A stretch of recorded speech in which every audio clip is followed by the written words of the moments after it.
Se a gente olhar para o papel, para a lógica fria dos números e para a bagunça que foi esse ciclo, o diagnóstico é de dar desespero. A gente passou anos esperando por um técnico, viveu uma novela mexicana com nomes estrangeiros que nunca vieram, viu interinos perdidos e uma falta de planejamento que faria qualquer empresa de esquina falir em uma semana. A mística da amarelinha, aquela que fazia o adversário tremer só de ver o escudo no túnel, parece ter sido substituída por um respeito protocolar. Mas segura o coração aí, porque eu vou te dar motivos para acreditar que o Hexa pode sim vir no meio desse caos todo, quase como se o futebol estivesse nos pedindo desculpas por tanta chatice. Para começar, a gente precisa encarar a realidade de frente. Essa não é a seleção dos sonhos de quem cresceu vendo Romário, Ronaldo, Ronaldinho Gaúcho. A magia parece ter ficado guardada em algum baú em 2002 e a chave sumiu. O futebol hoje é físico, é tático, é posicional. Uma palavra que o brasileirinho médio aprendeu a detestar porque parece que ela tira a liberdade do drible.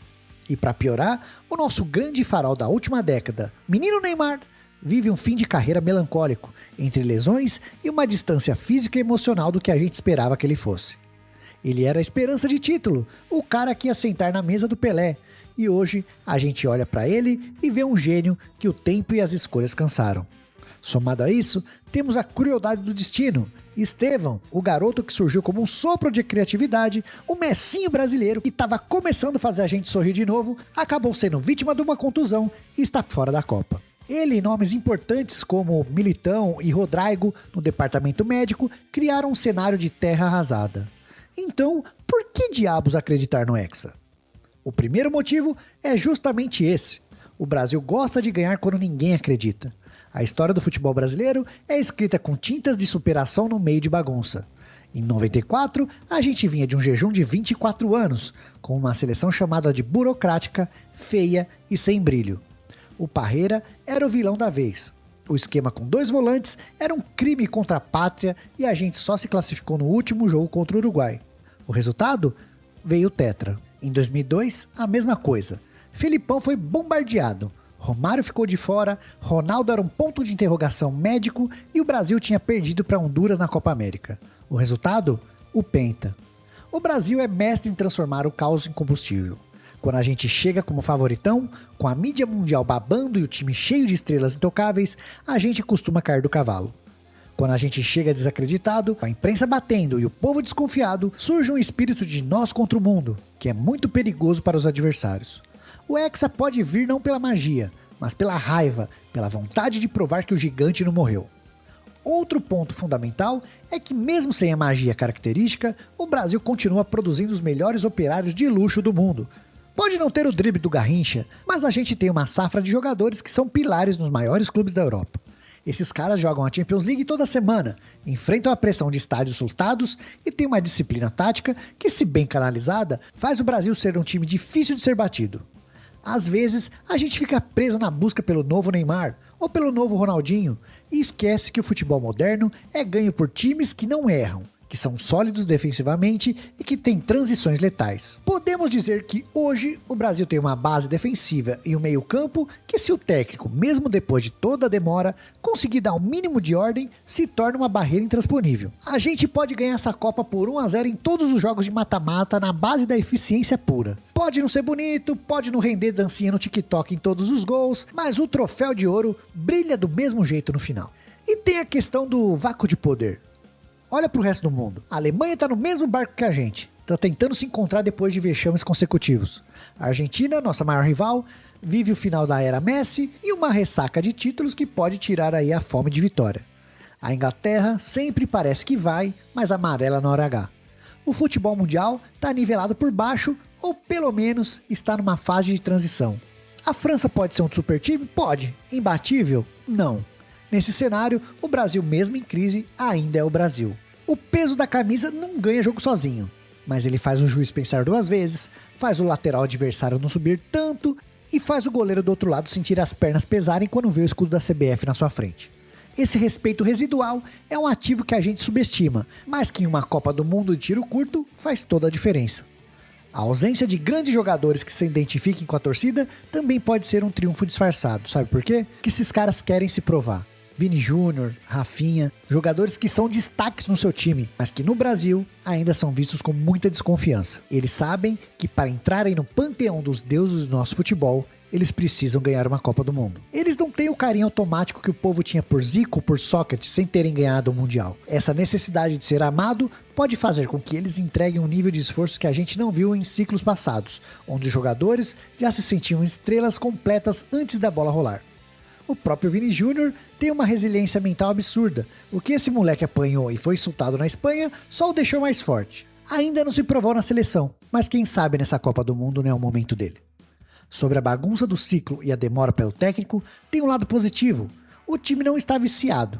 Muitas vezes, um ciclo de 4 anos com o mesmo treinador faz o time ficar previsível, os jogadores ficam confortáveis e o esquema fica manjado.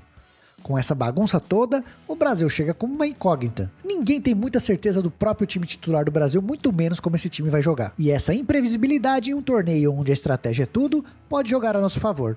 O adversário não tem muito material para estudar um time que mudou tanto de comando e de peças. O Hexa pode vir no improviso organizado, naquela característica brasileira de se adaptar rápido a situações adversas. A gente é o povo do jeitinho, e o futebol é o lugar perfeito para o jeitinho brasileiro funcionar quando a tática europeia trava. E vamos falar do Neymar. Sim, é triste ver o declínio do cara que deveria ter sido nosso guia, mas pode-se dizer que a Neymar dependência fez mais mal do que bem para a seleção. Todo mundo jogava para ele, todo mundo esperava que ele resolvesse, e quando ele não resolvia ou se machucava, o time desmoronava psicologicamente. Vídeo 7-1. Hoje, com ele sendo uma sombra do que foi e possivelmente nem sendo o centro do projeto, o grupo é obrigado a dividir a responsabilidade. Não tem mais o pai para salvar a pátria. Agora são 11 caras que precisam se ajudar. E isso cria um senso de unidade e de equipe que a seleção não teve em 2014, 2018 ou 2022. Mas nunca se sabe, talvez mesmo no momento não muito bom fisicamente, possa estar lá para ajudar. Não como uma solução, mas quem sabe uma arma guardada no banco de reservas. O Brasil pode ser um time menos talentoso individualmente, mas muito mais coeso coletivamente. O futebol é um esporte coletivo que às vezes o Brasil tentou transformar em individual nas últimas décadas. Se voltarmos a ser um time de verdade, o Hexa fica muito mais perto. A contusão de Estevão e de outros jogadores importantes é um balde de água fria sem dúvida, mas abre espaço para os azarões. Toda a Copa tem o seu herói improvável. Quem diria que Kleberson seria fundamental em 2002? Quem esperava que o Josimar fosse o cara em 86? As lesões forçam o técnico a olhar para o lado, a buscar soluções que ele não usaria se estivesse com o time ideal. Às vezes, um jogador que está no banco, com sangue nos olhos, pode mostrar serviço, rendendo muito mais do que um titular consagrado que está pensando nas férias em Ibiza. Essa renovação forçada pode trazer a energia que faltava para uma seleção que andava meio blasé, meio desinteressada. A gente também precisa lembrar que a Copa do Mundo é um torneio de 7 jogos, aliás 8 nesse novo formato. Não é um campeonato de pontos corridos onde o mais regular vence. É uma montanha-russa emocional. Em 8 jogos, a sorte conta muito. Uma bola na trave que entra, um erro do juiz a favor, um goleiro em um dia iluminado. E se tem um país que tem um estoque de sorte histórica em mundiais, esse país é o Brasil. O Hexa pode vir naquele jogo feio onde a gente é massacrado, mas ganha no contra-ataque aos 48 do segundo tempo. E quer saber? O grito de campeão vai ser tão alto quanto se a gente tivesse dado o show. No fundo, o maior motivo para acreditar é o próprio fato de sermos brasileiros.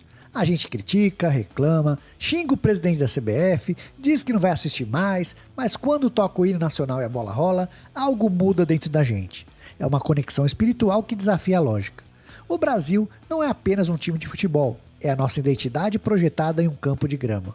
E essa identidade é feita de resiliência, de criatividade sob pressão e de uma fé inabalável de que as coisas vão dar certo no final, por mais que tudo pareça estar dando errado. A seleção pode estar uma bosta.